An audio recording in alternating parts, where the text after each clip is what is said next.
ఆచరిస్తారు, ఎవరిని చూస్తారు, మీరు వాళ్ళ తయారవుతారు. మీరు ఎంతసేపు సోషల్ మీడియాలో ఏమి చూస్తారో మీరు అదే అవుతారు. గుర్తుపెట్టుకోండి, యద్భావం తద్భవతి. మీరు ఎలా ఆలోచిస్తారో మీరు అలాగే తయారవుతారు. మీరు ఒక ఐన్స్టైన్ లాగా అవ్వాలనుకుంటే మీరు ఐన్స్టైన్ అవుతారు.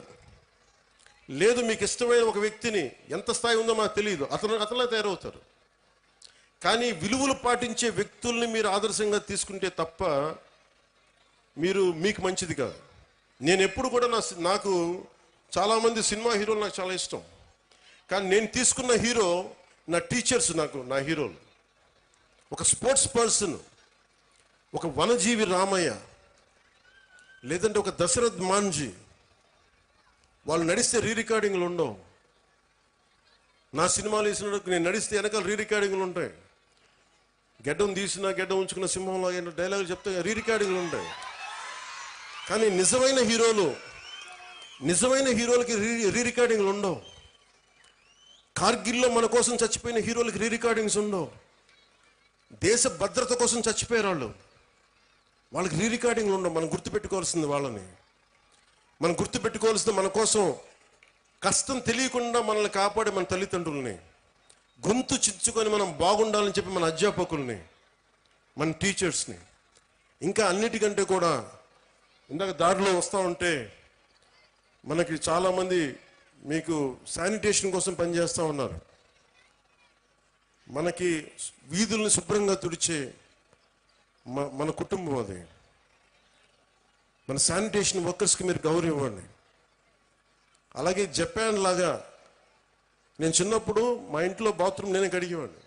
మా నాన్న మా అమ్మ మా చేత కడిగిచ్చేవాడిని. అలాగే మన స్కూల్ బాత్రూమ్స్ కూడా జపాన్లో స్టూడెంట్స్ బాత్రూమ్స్ వాళ్ళే కడుగుతారు. ఇక్కడ మనం వేరే వాళ్ళ చేత చేయిస్తాం.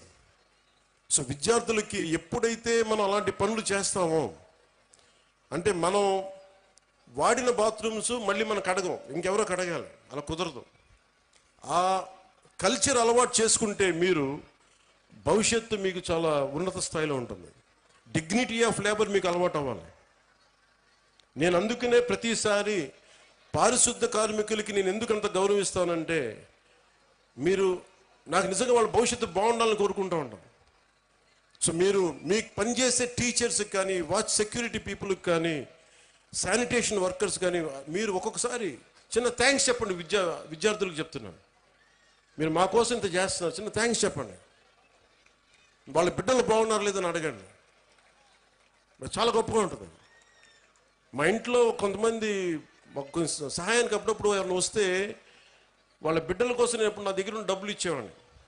వాళ్ళు ఎంత ఆనందం వేసేదంటే వాళ్ళ కళ్ళల్లో డబ్బులు ఇచ్చిన తర్వాత వాళ్ళకి అది మన వైపు